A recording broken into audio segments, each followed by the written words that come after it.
안녕하세요. 대인관계론 10주차 강의를 시작하겠습니다. 어, 이 시간에는 의사표현 기술에 대해서 공부해 보도록 하겠습니다. 의사표현의 메시지는 크게 네 가지가 있는데 관찰, 생각, 감정, 요구 등이 있습니다. 관찰은 개인의 추측이나 의견을 배제하면서 여러분들이 감각기관을 통해서 보고 듣고 경험한 것을 자신에게 전달하는 객관적인 사실을 표현하는 것입니다. 생각은 이러한 관찰을 토대로 여기에 대한 여러분들의 의견, 믿음, 이론과 같은 주관적인 생각을 표현하는 것으로 여기에는 좋고 나쁨, 옳고 그름, 다르다고 여기는 것 같은 자신의 주관적인 가치 판단이 들어가게 됩니다. 세 번째 감정은 오감이 아닌 다른 방식으로 느끼는 것으로서 예를 들자면 기쁨, 노여움, 슬픔, 즐거움 등이 있습니다. 이거는 여러분들이 앞에서 관찰이나 또는 생각 또는 의견과는 다릅니다. 예를 들어서 내가 노력한 대가가 고작 이 정도밖에 되지 않다니 너무 화난다. 이것은 감정의 표현이죠. 그리고 나는 네가 보수적이라고 느껴. 이런 것은 감정의 표현이 아닌 것입니다. 즉, 그래서 나는 내가 좀 보수적이라고 생각해 라고 표현하는 것입니다. 네 번째 요구는 사람들은 서로 다르기 때문에 표현하지 않으면 서로의 생각을 알아차리기 어렵습니다. 그래서 요구를 표현하는 것은 원만한 관계를 위해 필수적인데 먼저 상대방의 사정을 고려하는 것을 원칙으로 합니다. 그 상대방의 사정을 고려해서 여러분들이 여러분들의 요구를 구체적으로 분명하게 표현해야 됩니다. 이때 기간, 비용, 순서 등을 명확히 제시하면 상대방은 이해하기 쉽습니다. 그리고 만약에 여러분들이 이러한 요구를 하셨다고 할지라도 상대방이 거절하면은 싫은 내색을 하지 않는 게 좋습니다. 여러분들 여러 표현 중에 포카페이스라는 것이 있는데 얼마나 사회생활을 잘하는 것은 자신의 감정이나 불편하고 싫은 감정을 얼굴에 그대로 드러나면 성숙하지 못하다는 평가를 받게 됐습니다. 의사표현에 관찰, 생각, 감정, 요구가 있는데 이러한 것들을 여러분들이 종합적으로 그 상황에 맞게 그리고 여러분들이 요구를 하는 사람의 형편에 맞춰서 조화롭게 표현을 하는 것이 효과적인 의사표현 기술이라고 볼 수가 있겠습니다. 의사표현에는 아이메시지, 나 전달법이 있습니다. 이것은 내가 주체가 되어 상대방의 구체적인 행동과 그 영향을 여기서 중요한 단어가 나오는데 비난적이지 않은 방법으로 전달을 해야 됩니다. 문제 행동의 책임을 묻는 대신에 최종 결정권을 상대방한테 남겨두기 때문에 감정이 강하게 실린 어조로 표현을 하더라도 방어적이지는 않습니다. 즉, 문제가 되는 특정 행동에 대해서 구체적이고 분명한 묘사를 하고 그 다음 행동으로 인해 내가 경험하는 감정과 그 행동이 내게 미치는 명백한 영향을 말해야 되는 것입니다. 책에도 나와 있는데 나는 내가 오늘 약속 시간보다 30분이나 늦었을 때 이러한 구체적인 행동을 보여줬을 때 정말 난감하고 당황했어. 나 혼자 기다린 것도 아니고 여러 사람이 스케줄을 재조정해야 됐거든. 명백한 영향이죠. 나는 내가 여러 가지 준비하느라 시간이 촉박했다는 건 이해하지만 기다리는 다른 사람의 시간도 똑같이 중요하다는 것을 고려해서 약속을 지켜주었으면 좋겠어. 나의 요구는 무엇인가요? 상대방이 약속을 지켜주었으면 좋겠다는 그 요구를 하기 위해서 먼저 상대방의 행동에 대해서 객관적인 행동을 제시를 하고 내가 난감하고 당황한 거 그리고 이로 인해서 미치는 명백한 영향력을 순서대로 아이미시지 나를 중심으로 설명을 하는 것입니다. 여기에서는 I 메시지는 표현법에 따라서 다음과 같이 구분할 수가 있는데, 첫 번째, 자기 개방적인 표현, 두 번째, 주도적인 표현, 세 번째, 예방적인 표현, 네 번째, 직면하는 표현이 있습니다. 그래서 자기 개방적인 표현이 가장 기본적인 형태입니다. 즉, 나의 생각, 감정, 의견, 기호, 혐오 상태 등을 알리는 것입니다. 그러나 이러한 자기 개방적 표현을 할 때 상대방의 반대나 저항의 위험이 있을 때는 평가나 비난을 받을까 봐 자신을 표현하는 것이 훨씬 어렵고 불안하다는 것을 느끼게 됩니다. 두 번째, 주도적인 표현은 다른 사람의 비수용적 요구에는 아니요, 수용적 요구에는 네 라고 말할 때 사용하는 것으로 자신에게 책임이 없는 것처럼 하는 것이 아니라 개인적 책임감을 가지고 자신의 행동을 자기가 선택하는 것을 말합니다. 이러한 자기 표현에 대해서 결정하는 이유는 자신의 중요한 욕구와 가치관을 바탕으로 표현해야 되는 다른 사람이 자신을 이해하는 데 도움이 되기 때문입니다. 세 번째, 예방적인 표현이 있습니다. 예방적 표현은 자신의 욕구를 충족시키기 위해 다른 사람의 협조가 필요하다는 것을 알리는 아이메시지인데, 미래에 일어날지도 모르는 갈등을 예방하기 때문에 예방적인 표현으로 이야기합니다. 그래서 나는 무엇을 원한다. 나는 무엇이 필요하다는 자기 표현과 함께, 왜냐하면 하고 자기 표현의 이유를 말해야 되는 것입니다. 마지막으로 직면적 표현은 자신이 다른 사람의 행동을 수용할 수 없을 때 사용하는 것으로 자신의 욕구를 충족시키는데 다른 사람의 행동이 방해가 된다는 것을 알리는 것입니다. 그래서 자신에게 문제가 되는 행동을 먼저 진술을 하면서 그 행동이 자신에게 어떤 영향을 미치는지 이야기합니다. 그리고 그 행동 및 영향으로 인해 자신은 어떤 감정을 갖게 되는지를 말하는 방법이라고 볼 수가 있겠습니다. 유메시지, 너 전달법이 있는데, 아이메시지와는 달리 상대방의 문제를 돌리고 책임을 묻는 듯한 대화 방법이기 때문에 상대방을 굉장히 기분 상하게 하고 상대방으로 하여금 방어적으로 되게 합니다. 상대방을 위해서 솔직하게 표현하는 것이라고는 할 수 있지만 너 전달법으로 상대방을 변화시키기는 어렵겠죠. 예를 들어서 교재에 나와 있는 것처럼 넌, you, 좀 솔직해질 필요가 있어. 너 약속 시간 좀 꼭 지켜라. 부모님이 잘하는 밤늦게까지 돌아다니지 말고 일찍 좀 들어와라. 제발 좀 늦지 마라. 넌 어쩜 그렇게 멋대로 행동하니? 늦으면 늦는다고 전화 좀 해라. 넌 이 상황에 그 말을 해야 되겠니? 하는 표현들은 유 메시지는 굉장히 상대방에게 비난하고 문제를 돌리고 책임 추궁의 느낌이 나기 때문에 너전달법은 굉장히 너전달법을 쓸 때는 굉장히 생각을 하고 상대방의 반응과 태도 이런 것들을 고려해야 되는 어려운 전달법이라고 할 수는 있지만 이러한 너 전달법을 써야 되는 경우도 있습니다. 여러분들이 아이 메시지를 통해서 상대방을 기분 상하지 않게 하면서 자신이 원하고자 하는 요구사항을 전달하는 아이 메시지 표현을 하는 것이 효과적이라고 볼 수가 있겠습니다.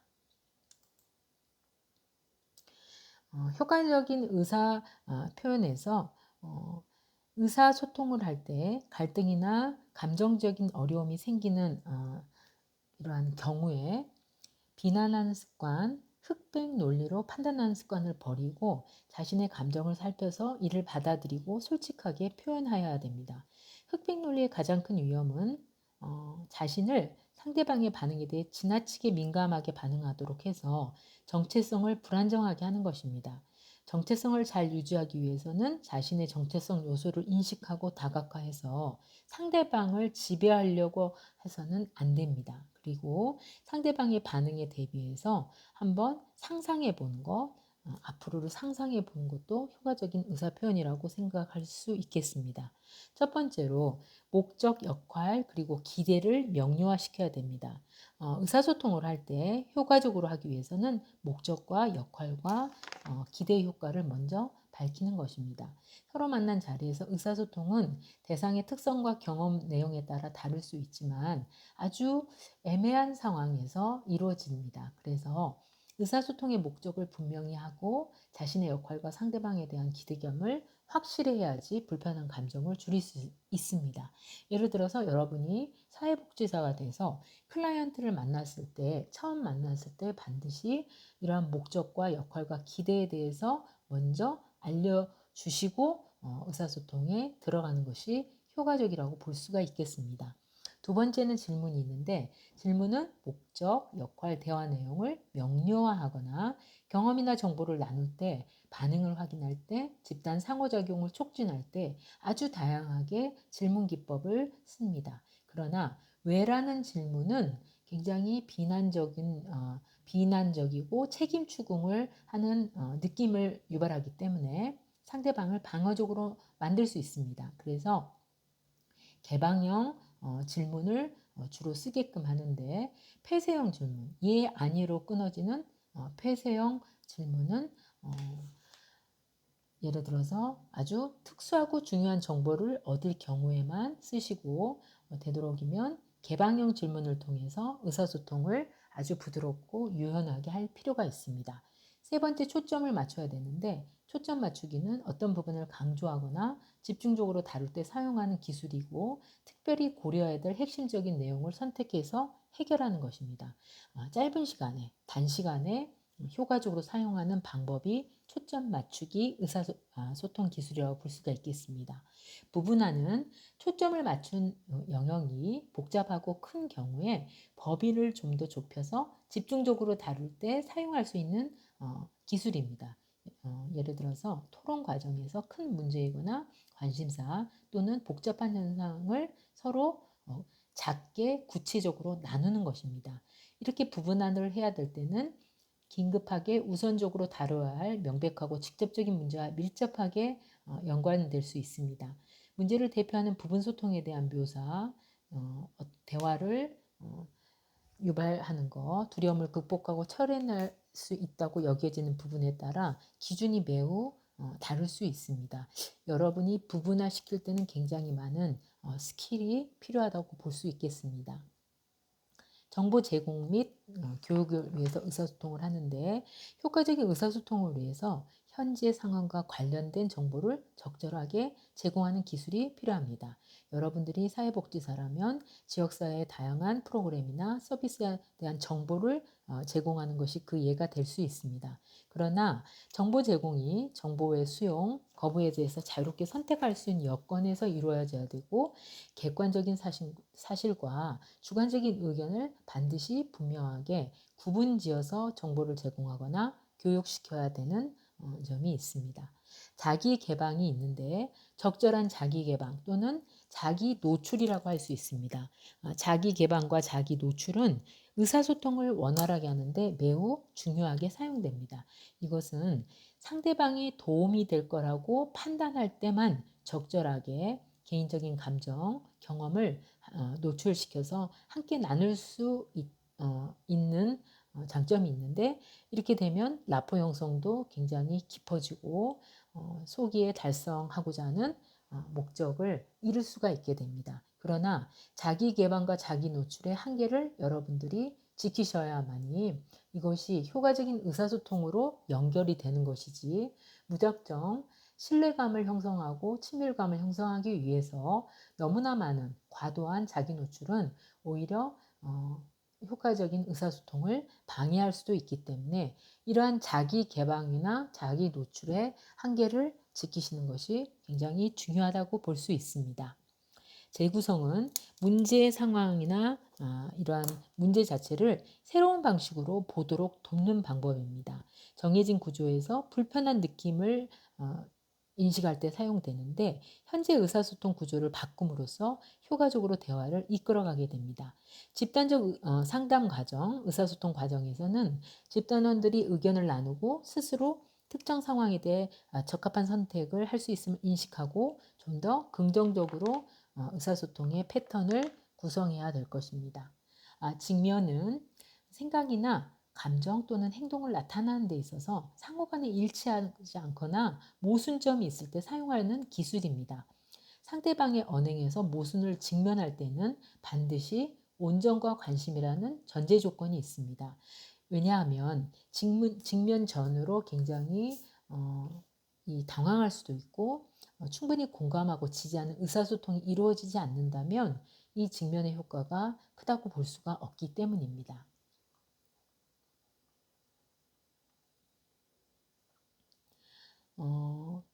상황에 따른 의사소통도 있을 수 있는데 상황에 따른 의사소통에는 무엇보다도 상대방의 잘못을 지적할 때 상대방을 알 수 있도록 지적하는 거, 그리고 상대방과의 관계를 고려해야 된다는 거. 예를 들어서 힘이나 입장 차이가 클수록 저항이 적습니다. 무슨 말이냐면 예를 들어서 지금 당장 이 내용에 대해서 한정돼서 상대방의 잘못을 지적해야지 함께 싸잡아서 이것을 지적하면 굉장히 반발감을 가지게 되죠. 그래서 여러분들이 상대방의 잘못을 지적할 때는 굉장히 관계를 고려해서 짧게 그 부분만 지적을 해야 됩니다. 두 번째, 상대방을 칭찬할 때 역시도 센스 있게 너무나 압으로 느껴지지 않게끔 해야 된다는 거. 세 번째, 상대방의 요구를 거절해야 될 때도 먼저 사과한 다음에 이것을 들어줄 수 없는 이유를 설명해야 되는 것입니다. 그리고 자신이 하기 어려운 것은 반드시 애매모호한 태도로 미안해하지 말고 단호하게 거절을 하는 것이 좋습니다. 그런데 이 부분도 정색을 하고 딱 부러지게 말하면 관계가 끊어질 수도 있기 때문에 이러한 점을 잘 고려해서 거절을 하는 것이 좋습니다. 상대방에게 명령해야 될 때 의사표현이 있는데 이때는 굉장히 강압적으로 뭐뭐 해라 명령형으로 이야기하지 말고 이렇게 해주었으면 좋겠다 하고 권유형으로 부드럽게 표현하는 것이 좋습니다. 다섯 번째, 상대방에게 충고해야 될 때가 있는데 자신의 존재와 능력을 인정해주고 칭찬하는 사람한테 사람들은 마음을 열립니다. 그래서 부정적인 것만을 계속해서 지적하는 사람한테는 굉장히 이 충고하는 방법은 상당히 마지막 카드로 써야 됩니다. 충고를 했을 때 이것을 받아들이는 사람은 굉장히 감정적으로 반응할 수 있기 때문에 이런 충고 부분은 여러분들이 신중하게 하는 것이 좋겠습니다. 상대방을 질책해야 될 때는 무엇보다도 샌드위치 화법을 쓴다고 하는데 먼저 칭찬의 말을 하고 질책의 말을 나중에 하는 것입니다. 그리고 연이어서 격려의 말을 하는 것이 좋습니다. 이것은 여러분들이 하는 말 중에 좋은 소식부터 들을래? 나쁜 소식부터 들을래? 하고 물어보면 대부분 나쁜 소식을 먼저 듣고 좋은 소식을 들어야지 그 나쁜 소식에 대한 실망감과 절망감이 반감이 됩니다. 마찬가지로 상대방을 질책해야 될 때도 샌드위치 화법을 써서 칭찬의 말 그리고 하고 싶은 질책의 말을 한 다음에 마무리로 격려의 말을 하는 것이 굉장히 여러분들이 효과적으로 상황에 따른 의사표현의 기술이라고 볼 수가 있겠습니다. 설득력 있는 의사 표현 방법이 있습니다. 설득이라는 것은 상대방의 태도나 신념, 가치관을 자신이 원하는 방향으로 또는 행동으로 옮기는 행위이기 때문에 먼저 공감대가 형성이 돼야지 이런 것들이 교감을 이루게 되고 설득하기 쉬워집니다. 설득을 하기 위해서는 무엇보다도 논리적이고 견해가 공정하고 추론이 굉장히 명확해야 됩니다. 논거의 명확성은 주장하는 바가 뚜렷하기 때문에 이 목적은 논리를 갖춰야 됩니다. 그리고 무엇보다도 추론의 논리성은 추론한 내용이 논리 정연해야지 되고 반드시 단정을 해서는 안 됩니다. 정확한 자료 없이 핵심적인 사항을 임의대로 해석해서 규정하는 것은 매우 위험한 일이기 때문입니다. 추론이나 단정에서 생기는 패단을 막으려면 구체적인 사례를 들어서 사실만 정확하게 전달하고 그것에 대한 판단은 상대방이 하게끔 하는 것이 좋습니다. 세 가지가 있는데 신념 변화를 위한 설득, 태도 변화를 위한 설득, 행동 변화를 위한 설득이 있습니다.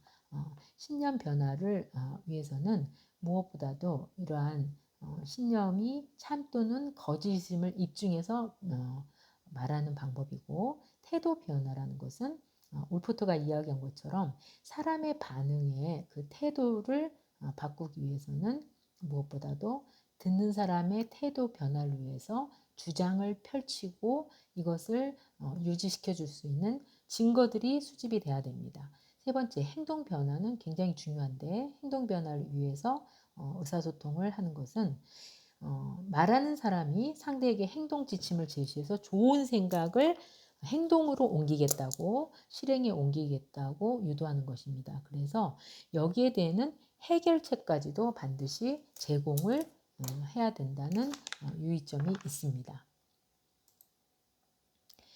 갈등 해결 방법에 대해서 공부해 보겠습니다. 사람은 항상 좋은 일만 있을 수 없고 서로 갈등을 일으키는데 대부분 욕구 자체에 대한 갈등이 아닙니다. 그래서 이러한 갈등을 어떻게 해결하느냐에 따라서 관계에 영향을 미칠 수가 있습니다. 갈등 해결 방법의 유형에는 세 가지가 있는데 권위주의적, 허용적, 민주적 갈등 방법이 있습니다. 권위주의라는 것은 말 그대로 힘과 권위를 사용해서 하는 해결 방법입니다. 그래서 아랫사람은 권위자한테 굉장히 화가 많이 나겠죠. 원망과 적대감을 가지게 됩니다. 예를 들어서 민주적인 부모가 아니라면 가부장적인 아빠가 엄마한테 하는 것, 가부장적인 아버지가 자녀한테 하는 것은 원망과 적대감을 속으로 쌓여가게 됩니다. 허용적인 갈등 방법도 좋지가 않습니다. 허용적이라는 것은 그냥 포기하는 것입니다. 힘을 가진 사람이 힘을 포기하고 상대방의 요구에 따르는 것입니다. 그런데 같은 힘을 가진 경우에 만약에 힘을 포기하면 굉장히 무력하고 상대방에 대한 미움의 감정이 자라나게 됩니다. 그래서 민주적으로 그 갈등을 해결해야 됩니다. 민주적인 갈등은 서로의 욕구를 충족시키는 방법을 민주적으로 하기 때문에 무엇보다도 서로를 존중하고 상대방의 욕구와 관심을 갖게 됩니다. 그래서 이러한 것은 관계에 영향을 주지 않지만 권위주의적이거나 허용적 갈등 해결 방법은 굉장히 내부적으로 미움과 갈등이 쌓이게 되는 방법이라고 볼 수 있겠습니다. 가치 충돌 해결 방법에 있어서는 가치가 서로 충돌하는 경우가 있습니다. 그래서 가치 충돌 시 가장 먼저 해야 될 일은 자신과 상대방의 실질적인 차이를 이해해야 되는 것입니다. 즉, 나와 남이 다르다는 것을 인지하는 게 좋습니다. 아이메시지와 반영적인 경청이 가장 중요한 도구인데 이러한 아이메시지 전달법과 반영적인 경청을 한다면 남을 이해하고자 하고 존중하고자 하는 태도가 바탕에 깔려 있기 때문에 관계가 상하지 않습니다. 그래서 이러한 관계에 미치는 위험성을 고려해서 여러 가지 방법이 있는데 크게 자기수정은 뭐냐면 상대방과 가치관 차이를 수용할 수 없다면 자신의 가치관을 재검토해야 됩니다. 그래서 상대방의 가치관에 맞출 것인지를 생각하고 시험한 다음에 상대방의 가치관을 수용해서 자신의 가치관을 변화시키는 것입니다. 이런 것들이 주로 부부 사이에서 부부 상담에서 상당히 많이 사용되는 기법입니다. 모방학습은 상대방의 가치관에 영향을 주는 방법이기 때문에 자신이 상대방에게 수용되기를 원하는 가치관을 본보기로 보여주는 것입니다. 모델링을 통해서 보여줄 때는 가치관과 행동이 반드시 일치해야 되고 일관성으로 행동을 해야만이 효과적인 결과가 나타납니다. 예를 들어서 여러분들이 자녀 교육을 시킬 때 이런 방법들, 긍정적인 모델링 방법이 사용되게 됩니다. 상담 역시 이런 상담을 통해서 경청을 통해서 상대방의 질문과 반대에도 반드시 반영적 경청을 통해서 이 상담자가 지나치게 많은 것을 설교하는 사람이 되지 않고 들어주고 이것을 가치관을 바꾸고자 하는 어떤 이점과 정보를 제공하는 것이 필요하다고 보겠습니다. 여러분 수고하셨습니다.